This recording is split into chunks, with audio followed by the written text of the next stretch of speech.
Një raport i Prokurorisë të përgjithshme për prioritetet e vitit 2025 ka zbuluar një tendencë në dukje kontradiktore në fushën e kriminalitetit. Krimet kundër pronës dhe rendit publik janë në rritje, ndërkohë që pretendimet për korrupsion dhe pastrim parash ka rënë ndjeshëm. Cilat mendoni se janë arsyet kryesore që po ndikojnë në këtë fenomen? Atëherë faleminderit për ftesën dhe për pyetjen. Mendoj si avokat, por dhe si drejtuesi i departamentit të drejtësisë në Partinë Demokratike, i kam ndjekur këto shqetësime. Unë mendoj që faktikisht ka një bashkëpunim, ekziston dhe duhet të ekzistojë një bashkëpunim nëpërmjet strukturave të shtetit, strukturave ligjzbatuese, duke nisur që nga shërbimi informativ, që nga policia e shtetit, por edhe të gjitha agjencitë ligjzbatuese në Shqipëri, të cilat kanë detyrë që të raportojnë shkeljet e ligjit. Ka një bashkëpunim me botën e krimit, se nuk shpjegohet ndryshe se si të ketë, pra po themi, ulje të raportimeve apo ulje të fenomeneve të tilla që ju përmendët, ndërkohë që perceptimi jo vetëm i qytetarëve shqiptar, por edhe ajo që del mjaft qartë nga raportet ndërkombëtare, raporti i Departamentit Amerikan të Shtetit, Dashit, raportet që harton dhe publikon her pas here Bashkimi Evropian, delegacioni i Bashkimit Evropian, institucione nga më seriozet në botë që monitorojnë zgjedhjet, demokracinë, shohin dhe konstatojnë probleme mjaft të rënda në Shqipëri.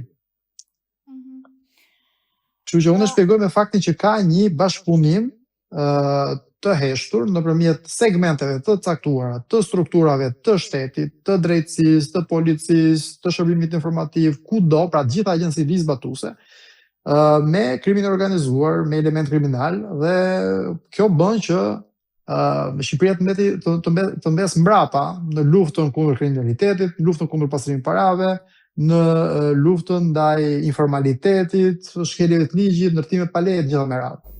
E qartë. A mendoni se ulja e procedimeve penale për korrupsionin dhe pastrimin e parave tregon realisht rënje të këtij fenomeni apo mungesë denoncimesh dhe hetimesh? Po, pikërisht unë këto përpoqja që të shpjegoj, unë konstatoj që ulja e numrit të denoncimeve nuk tregon as pak realitetin. Ku jetojmë sot në Tiranë apo edhe në Shqipëri, nga veriu në jug, nga lindja në perëndim. Fakti që kanë rënë raportimet, kjo s'do të thotë që nuk ekziston problem, apo që problemi është zhdukur apo është zvogluar. Pra, pastrimi i parave jo vetëm që nuk është zvogluar, por është rritur ndjeshëm. Këtë qytetarët shqiptarë e kuptojnë, mjafton të hapin televizionin, të shikojnë në internet lajmet, raportet e ndryshme, shohin që jepen me qindra leje ndërtimi që përkthehen me mijëra metra katror në Tiranë apo në Bregdet, që nuk dihet se nga financohen, nga vinë që këto para, në asnjë vend botës nuk lejohet që të ndërtosh në grop apo me shkëmbim apo me clearing, siç bëhet në Shqipëri në këtë lloj farfeje. Duhet që të marrë investitori kredi në bank, që paratë jenë gjurmueshme. Nuk ka një investitor të vetëm në Shqipëri serioz që të ketë marrë kredi në bank për të ndërtuar një, po themi, godin, një kull, një pallat etj. Mund të jenë tek tuk, në përjashtime të rralla, por 99% të rasteve, për mos të egzageruar, në 99% të rasteve, këto financohen nga para të cilat nuk dihet burimi se nga vi. Pra, gjitha këto shërbejnë, ndërtimi është sektori numër 1 për pastrimin e parave në Shqipëri. Ka qenë ndër vite dhe është kthyer një lavatriçe e pastrimit parave jashtëzakonshme. Këtë nuk e themi ne, këtë e thon raportet ndërkombëtare. Shikoni raportin e Departamentit Amerikan të Shtetit, raportet e ndryshme si World Justice, raportet e ndryshme që publikohen her pas here. Dhe shqiptarët ku e shohin? Qytetarët e shohin tek xhepi i tyre, tek kursime e çdo familje shqiptare që janë zhvlerësuar me mbi 50%. Ja po jap një rast konkret, një shembull konkret që ndoshta i flet dhe qytetarëve. Të gjithë qytetarët që kanë pasur të kursyera para në monedhën pound britanik, në dollar amerikan, apo dhe në euro, në gjithë këto vitet, paktën këto 3-4 vitet e fundit, vlera e këtyre monedhave në Shqipëri ka rënë me 50%. Që do të thotë, dikush që djali ka punuar në Angli, ka sjell para, i kanë ruajtur këtu familjarët e tij, po marrim një shembull konkret, 100.000 pound, po themi. Ka pasur një vlerë rreth 180 lek. 1 pound, pra do të thoshte gati 180 milion lekë të vjetra shqiptare. Sot poundi ka shkuar me 110, 108, pra pothuajse për gjysmim. Dhe ndërkohë gjithë këto vite, çmimet në Shqipëri, jo vetëm që s'janë ulur, janë rritur në mënyrë të jashtëzakonshme. Flas për çmimet jo të banesave, ato po e po.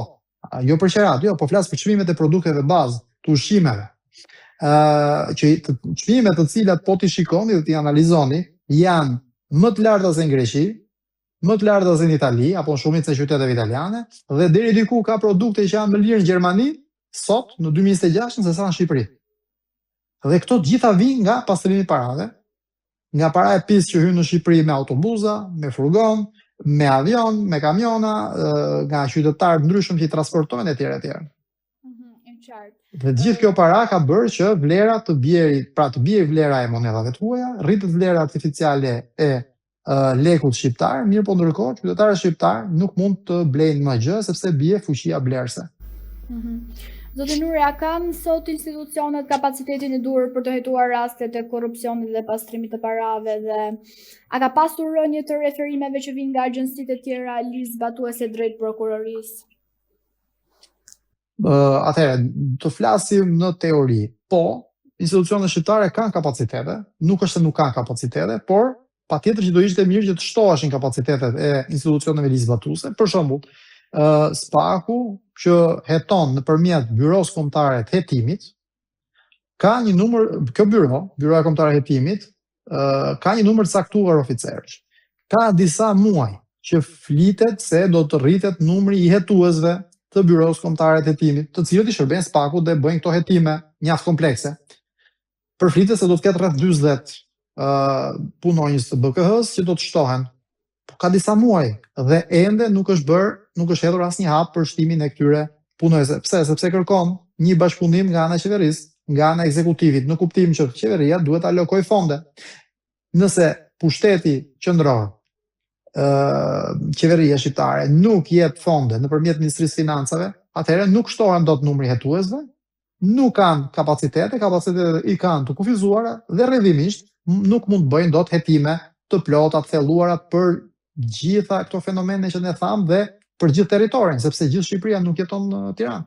Ka vepra penale që ndodhin sot në qarkun e Vlorës, aty ku është para që thuhet në jug, aty ku janë pronat në Bregdet. Ka vepra penale që ndodhin në Shkodër, ka vepra penale që ndodhin në Elbasan, Emerald, që do duhet që të ketë struktura të dedikuara për gjithë Shqipërinë. Por fatkeqësisht, nëse do të vazhdojmë kështu, kapacitetet është e vërtetë që janë të kufizuara. Pavarësisht kësaj, mund të jenë bërë disa hetime, si për shembull rastet e call centerave, në bashkëpunim gjithmonë me agjencitë e huaja ligjzbatuese, por që të ketë efektivitet dhe këtu në Shqipëri të luftohet krimi, korrupsioni, pastrimi i parave në mënyrë efikase, në mënyrë që të pretendojmë që të afrohemi Bashkimit Evropian, do duhet patjetër që të shtohen kapacitete, do duhet të hidhen para.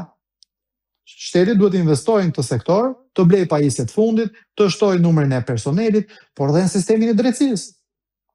Unë sot e denoncova publikisht nga Selia e Partisë Demokratike, pikërisht problemet e mëdha që ka sistemi i drejtësisë në Shqipëri. Konkretisht ka mungesë të 100 gjyqtarëve, kapacitetet sot të sistemit të drejtësisë janë me 70%, pra në vend që të funksionojmë 100%, 10 vjet pas reformës drejtësisë ne kemi vetëm 70% gjyqtarëve në punë që punojnë. Atëherë nuk mund të ecësh përpara kështu me këto ritme. Dhe normalisht kemi përfunduar në 10-12 vite për të marrë një vendim gjykate të formës prerë në Shqipëri, për një çështje të thjeshtë, jo për çështje të komplikuara. Kështu që kuptohet që me këtë situatë jemi shumë larg standardeve të Bashkimit Evropian. Sipas jush, pse qytetarët shpesh humbasin besimin për të denoncuar raste korrupsione? Atëherë, qytetarët shqiptar janë të trembur. Unë mendoj që janë të trembur, janë të intimiduar, pse? Sepse nuk kanë gjetur mbrojtje ata që kanë denoncuar korrupsionin, krimin, po jo vetëm këto, se këto janë fenomene të mëdha, por dhe fenomene mjaft të vogla. Për shembull, edhe në media më kujtohet pati disa raste që u bën publike për këto tendat vitin e kaluar, ku u bë një aksion i madh, një tymnaje e madhe që do hiqeshin tendat apo do hiqeshin karriget nga hapësirat publike etj etj. rreth verës vitit kaluar. Sot po ti shikoni dhe po bëni një investigim, janë zënë gjitha hapësirët. Shikoni stadiumin e Albania, shikoni zonat e tjera që për 3 ditë u boshatisën, ndërkohë sot janë zënë më keq se kurrë. Por çfarë ndodhi në atë kohë? Kishte persona që mund të kishin denoncuar me aplikacionet e policisë apo denoncime ndryshme, komshin që kishte zënë hapësirën publike, që kishte bllokuar parkimin, pra gjëra fare të vogla, po flasim për korrupsion këtu, po flasim për bllokim të hapësirave publike, që dikush ka bllokuar parkimin publik edhe rezervon për makinën e tij, që dikush ka një tent pa leje aty, ndërkohë që dikujt tjetër policia bashkiake shkonte dhe hiqte tent. Dhe çfarë ndodhi? Doli edhe në media rasti, dhe jo një, po disa raste, që shkuan dhe dhunuan personin. Pra në vend që personi që denoncon të mbrohet, të ruhet sekreti dhe të mos dekonspirohet, policia apo informatorët e tyre i kanë dhënë informacionin palës tjetër, që shiko filanit ka denoncuar.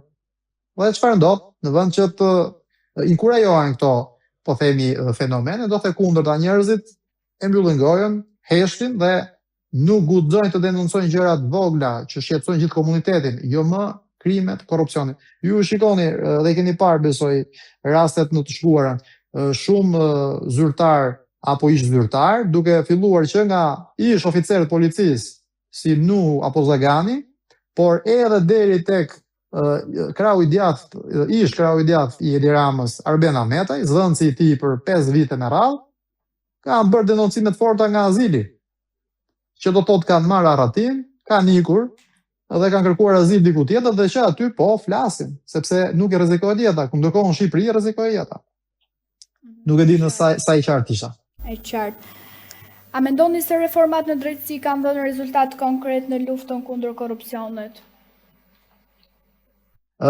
Bilanci është i vështirë për të bërë në kuptimi bardhëzi.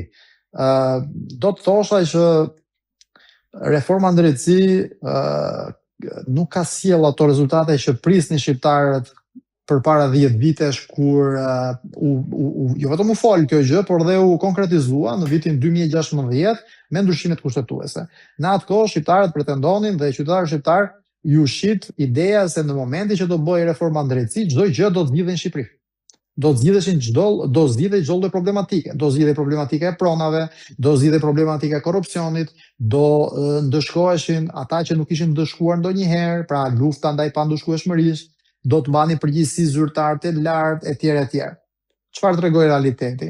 Për 10 vjet ne kemi një sistem drejtësie në kolaps total. Domethënë ka kaluar kolapse të ndryshme, kriza të ndryshme dhe ende nuk e ka marrë veten. Unë sapo e thash, jemi 10 vjet mbas implementimit të reformës drejtësisë dhe sistemi i drejtësisë ka 70% gjyqtarë e prokurorë. 30% nuk i ka akoma, e ka vendet bosh. Rezultati është që qytetarët presin me vite për drejtësi, një pjesë fatkisisht do ta themi ka ndruar jetë. Pa pritur vendim gjykatës, pa vendimi i gjykatës deri më mbrapa dhe nuk i hyn punë asnjëriu. Pra shqiptarët nuk po gjejnë drejtësi. Kurse sa i takon krimit dhe korrupsionit, ka patur disa raste që kanë hecur dhe janë bërë çështje të mëdha, nuk mund ta mohojmë. Sikundër duhet pohuar se ka pasur dhe bashkëpunim me autoritetet e huaja, pra ato që ne përmendëm pak më herët si denoncimet ndaj call centerave apo lufta ndaj call centerave, nëse mund ta quajmë kështu. Të gjithë e dinë që këtu është zhvilluar me bashkëpunim direkt apo indirekt të policisë së shtetit dhe organeve të tjera legjizlatuese, por ama ku ka ardhur dosja e kopsitur nga autoritetet gjermane, nga autoritetet franceze, nga autoritetet spanjolle, italiane me radhë, është bërë e mundur, po themi, kryerja e zhvillimi një aksioni etj. Të caktuar dhe mund të jetë luftuar si fenomen. Për korrupsionin nivelet larta, ja, shikojeni vetë. A ka të dënuar në Shqipëri për korrupsion nivelet e larta?